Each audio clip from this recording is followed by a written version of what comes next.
If you want something real, stop dating temporary people.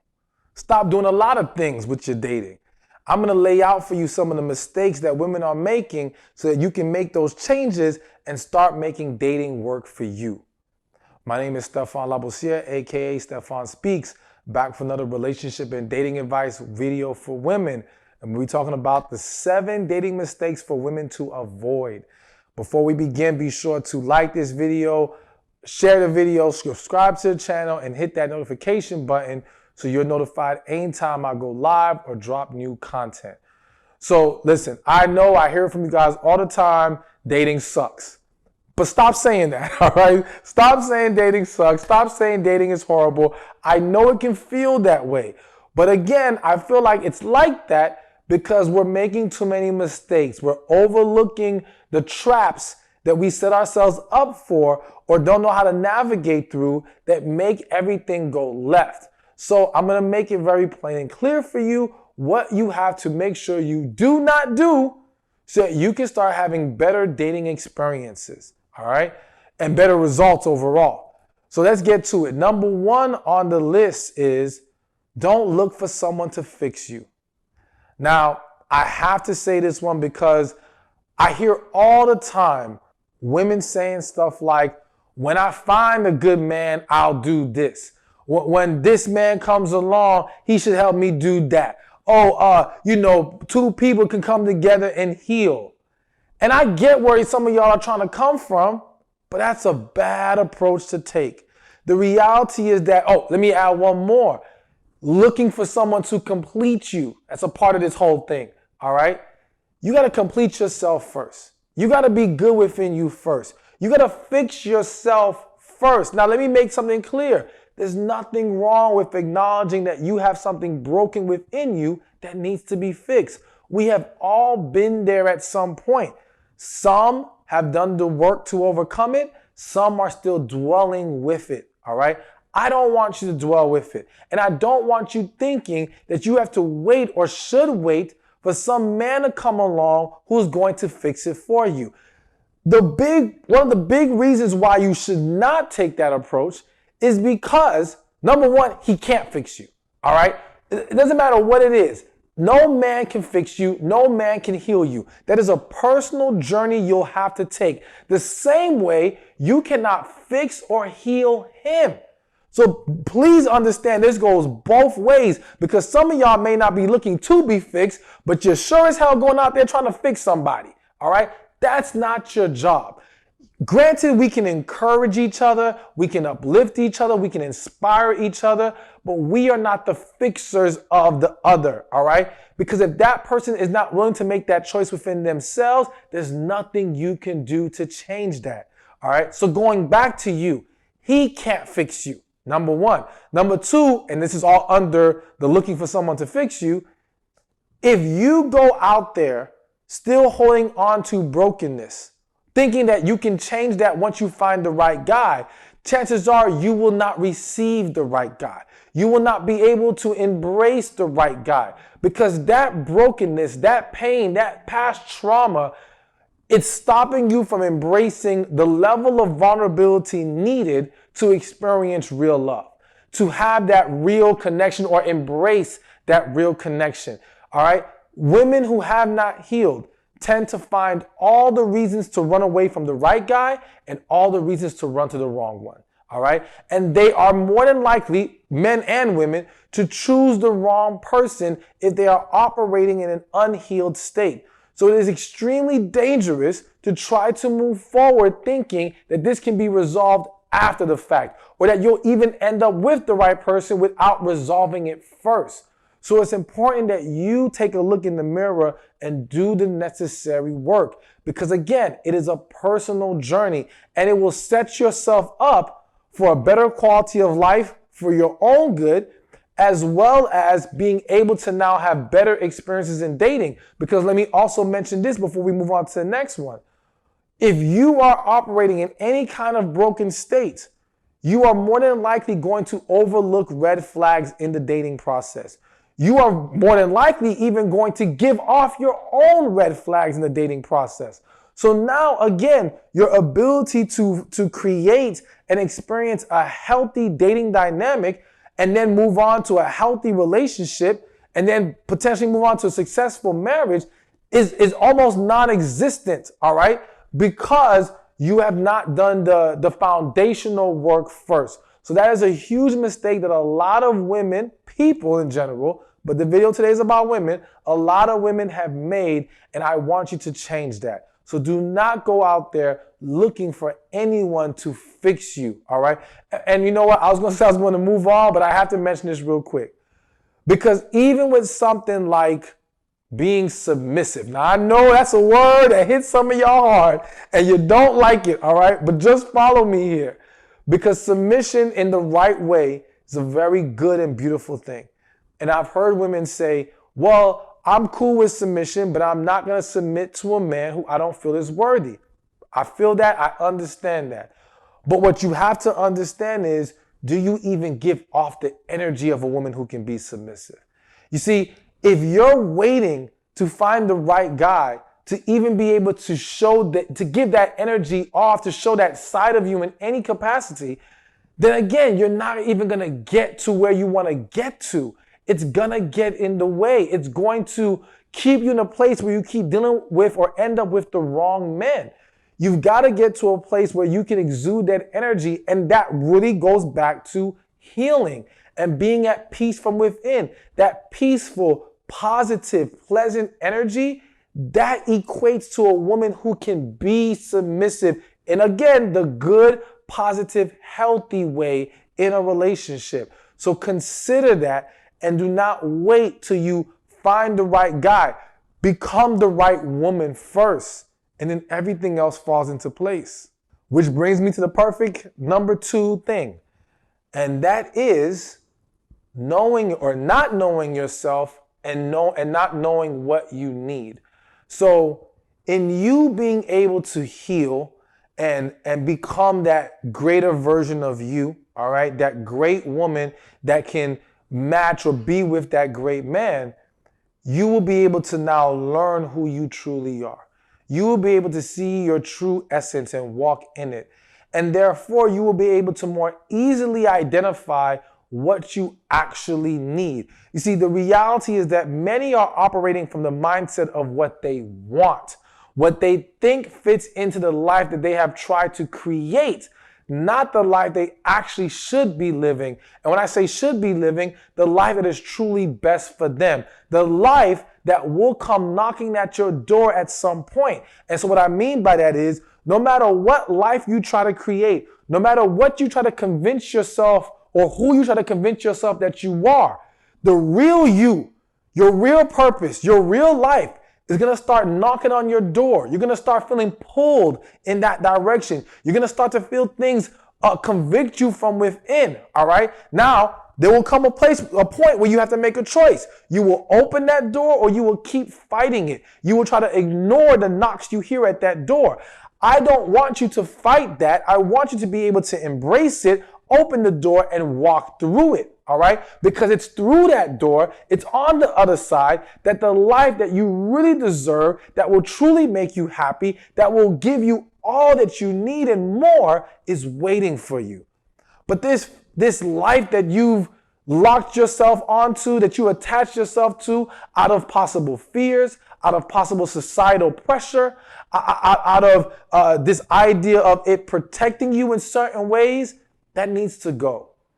But it's hard to see that and understand that when you don't heal and take time to know who you are. So to avoid this mistake, you got to make sure you really take time to, again, I just said it, heal, but learn who you are, love who you are, and identify what it is that you really need. Need in life, need from a partner, need in the totality of the relationship for you to feel fulfillment, happiness, and to be able to sustain being your best you. Because when you get into relationships or situations that are not able to pour into you what is necessary, it makes it a struggle to sustain being your best self.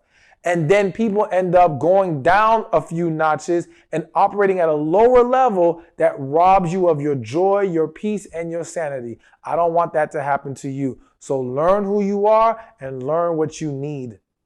So now let's move along to number 3 on this list. And the third dating mistake for women to avoid is not setting boundaries and standards. All right. So let's start real quick with standards. Now, there's an interview I did with my boy Lewis Howes. You should check it out at some point. But in there, I talk about expectations. And I don't like saying expectations because to me, having expectations and having standards are two different things. If you were to actually look at the definition of expectations, and I'm paraphrasing, but it essentially says the strong belief that something will happen. So essentially the strong belief that you will give me what I want in this relationship. That to me is a setup for disaster because I don't strongly believe a damn thing anyone's going to do because people are human beings and they can make a choice at any moment to do or not do, to go in this direction or another direction. And when we tie ourselves to an expectation, it is so much easier to be disappointed, hurt, traumatized, all kinds of issues that come from it. So instead, what I encourage, and also let me add that I believe that expectations kills appreciation. Because when you view it as an expectation, the mindset, that's a key word here, the mindset of it is you're supposed to do this. And when you view somebody as they're supposed to do something, you are less likely to appreciate when they do it. Because to you, well, you're supposed to pay these bills. You're supposed to take out this trash. You're supposed to do such and such. And so that robs your ability to show understanding that no, they made a choice to do those things. They made a choice to meet your needs, meet your desires, meet your standards. So standards are essentially setting the stage of what I am hoping or desire to receive in this relationship, in this situation that we have here. If the standard is not met, I'm not expecting whether you meet it or don't meet it. Again, I am not believing in a specific outcome here. I'm simply saying this is what is required.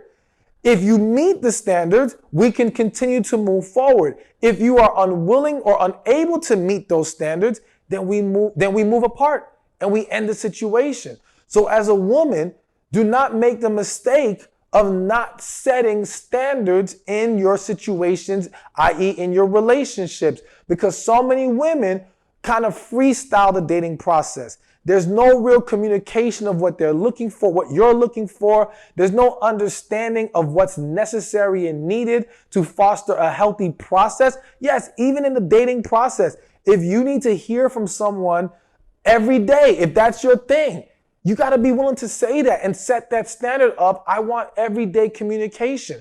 Don't have this mindset of, well, he should know that. No, I always say common sense ain't always so common. He may not understand what your standard is, especially if he was just done dealing with other women who had lower standards than you. So he won't know that you are operating at a different level than those previous women are unless you communicate that. So again, lay your standards out and allow him the opportunity to see if he's willing to meet those or not. But also, as I mentioned, set boundaries. What lines are, or where's the line that he cannot cross? Because so many things can go left when people don't understand what that line is, all right? And and I say we because we've all done it, we struggle to clearly communicate these things in the dating process. But it's healthy. And if you're dealing with an individual who has genuine intention, who is considering a real relationship with you, they're not going to have an issue with those boundaries, all right? But I feel the need to say this. If a boundary is crossed when that man never knew what the boundary was, it would be wrong. It would be unfair. Let me not say wrong. In my opinion, it would be unfair for you to penalize him in a way that you either now cut him off or you now give him back bad attitude, bad energy from here out. Because again, he did not know that was your boundary. And one quick story I feel the need to tell y'all about. I'll never forget one time, and this story has kind of two lessons to it. I never forget one time this woman DM'd me, very frustrated, talking about why do men only want sex? Why are men all about sex? I'm like, what do you mean? What happened? I just sensed something happened. She said she went on this date. The date was going amazing. They went out for coffee. I think it was coffee and ice cream. Maybe not coffee because that's a weird combination, maybe coffee and ice cream. Anyways, they went out for some damn thing, all right? They went out for something. They had a great time. And I guess it carried over into night where, oh, that's what it was. They went out for something and she invited him back to her house for some coffee, okay? At this point, it was nighttime when she invited him back. So this is crossed over into the evening. They go back to their place. While she's there, they kiss. Now she fully engages in this kiss. Everything's going great. And then from there, he makes an attempt to push it towards sex. She gets upset, kicks him out the house, never wants to talk to him again. Now, here's the thing. That's really unfair to lead this man down the rabbit hole, okay? You invite him back to your house at night, whether it was coffee or whatever, all right? You engage in intimacy willingly, you're all about it, you're with it, and then because he makes an attempt, not force himself on you, not trying to push you hard and being overbearing to make sex happen, all right? He simply tries to make a move, all right? And now you hold it against him when how could he even know that was the boundary with the way the thing was going, all right? It sent the wrong message. And again, to me, it was simply about, okay, had she just stepped back and said, you know what, I don't want to move too fast. I'm sorry. I know we took it to the intimacy and kissing, but we want to stop there. Now, if you lay that out as the boundary in that moment, and then he does not respect that, that's different. If he's showing that he is unwilling to listen to you and respect your boundary when you make it clear, okay. But to never have made it clear, to lead him down that path and then hold it against him, like he was dead wrong, that's not right. That's not cool. So again, yes, make sure you set your boundaries, but be reasonable in understanding that without clear boundaries communicated, some people may make a mistake and go a little bit further than they should. Of course, in a reasonable manner, and just let them know at that point. And then if it can be corrected, great. Now we've established the boundary, we move forward. If they're not going to respect it, now you let them go. Which leads me perfectly into the next one. The next mistake women are making, or women should avoid making. But actually, before I tell you that, I want you to highly consider joining my special coaching program. Forget consider, just do it, all right? Join my special coaching program, Manifesting the Life and Man God Has for You. Women are finding this so helpful, teaching you how to heal, tap into your feminine energy, meeting higher quality relationship-minded men, finding your purpose, the whole thing, all of it, all right? Everything is going to help make your life so much better and for you to receive all that God has for you. It has over 1,000 women have been through this program. Some have graduated to great relationships and marriage, true stories. These are really happening. And so I want you, again, it's not all about that, but that can be the result if you do the work that's laid out in the program. But anyways, take advantage. I'm letting people in right now. Click the link in the description or in the comment section, or go to www.receivingmyblessings.com. All right. So now getting back to the point, number whatever, all right, is having sex too soon. All right. So I just gave you the story of the girl who led him down to the house, kissing and all that, but got mad when he made a move. So she didn't have the sex, but the reality is that many women are getting in bed too fast. Now, yes, we can just jump right to saying sex before marriage is too soon. So, wait till you get married. I'm not necessarily disagreeing that isn't the most ideal approach, but I acknowledge that most are not waiting that long. I'm not going to wait that long. And with that in mind, with the fact that you will, with most people engaging in sex at some point, there's still a waiting period that I believe you need to ensure or to increase your chances of having better results in dating. Now, I have a video called Did You Have Sex With Him Too Soon that lays out exactly what you need to be looking for. So check that video out. But one of the things I will mention in this video right now is do not have sex before you are able to properly evaluate who you're dealing with, all right? A lot of women, maybe they are on that first date or maybe that first week or so, they get caught up in the excitement, caught up in the chemistry, and they go quick to jumping in bed, all right? And I'm not here to judge you. What I'm here to tell you is if you know that's going to cause you to struggle to evaluate what you're dealing with, then it's too soon, all right? And you got to understand that many women have felt chemistry in that first date, first week, and it still end up being a garbage man. It still end up being a situation that turned into a nightmare. That initial chemistry is not enough to determine that this is a guy you need to be dealing with. And so, of course, this first starts with what are you looking for? If you are just looking to have fun, if you are just looking to have sexual experiences, which is your choice as a grown woman, then that's a whole completely different story. And that doesn't require the same approach that I'm laying out right now. But if your desire is for a relationship, then yes, you have to be mindful of moving too fast when it comes to sex and understanding it's about equipping you with the best scenario to get the best outcome, all right? Or equipping you with the best circumstances to create the best outcome. Giving yourself time to evaluate, making sure you're truly comfortable, making sure you guys are on the same page. Again, a lot more to break down. Check out the video, Did You Have Sex With Him Too Soon? But that's definitely a mistake to avoid when you're trying to get better results with dating. So now let's talk about number 6 on the list. And number 6 on the list is holding on to dead-end situations, all right? So first, to piggyback off what I just mentioned about having sex too soon, I always say sex has contributed to a lot of people holding on to the wrong person longer than they should have, all right? And so sex is one of the ways that a lot of people get caught up in dead-end situations. And I said at the very beginning of the video, if you want something real, do not entertain temporary people. Do not entertain temporary men. So you've got to start to recognize when this is a temporary man. If all he will be good for you is sex, that's temporary.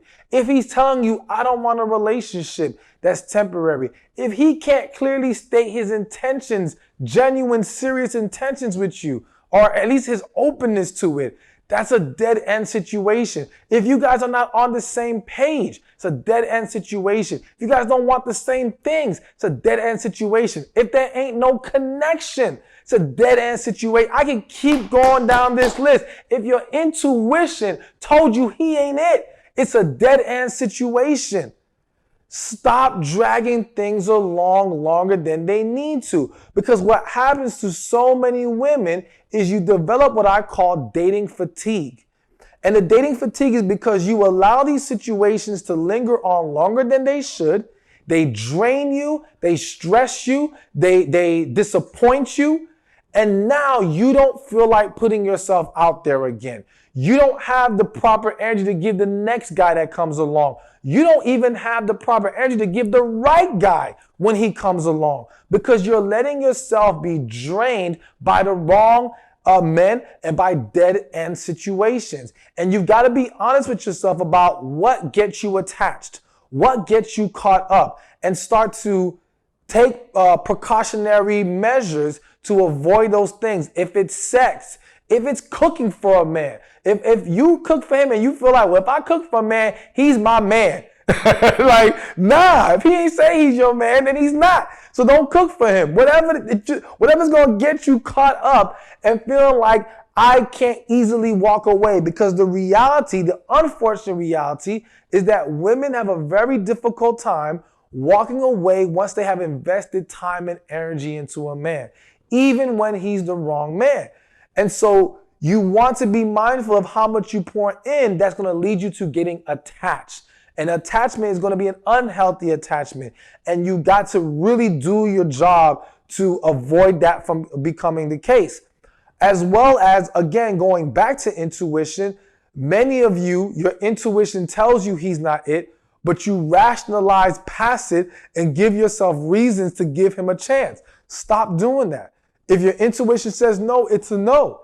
Move on, let him go. Get him in, get him out. The quicker you can go through that process of removing people who don't belong, the easier you can avoid the dating fatigue, the quicker you can get to the right person, and the more you can also avoid unnecessary drama that might come your way from being in the wrong situations. So learn how to cut off dead-end relationships, dead-end situations, so that you can remain available for what's truly best for you. Now we get to number 7. And as always, I got one more after number 7. I got a bonus I got to mention to you, all right?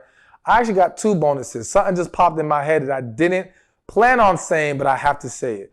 But real quick, number 7, I actually just said it earlier, but I'll say it again, not trusting your intuition. This is a huge mistake women make, and you've got to avoid making it. Listening to your intuition can save you so much headache. It can save you so much wasted time.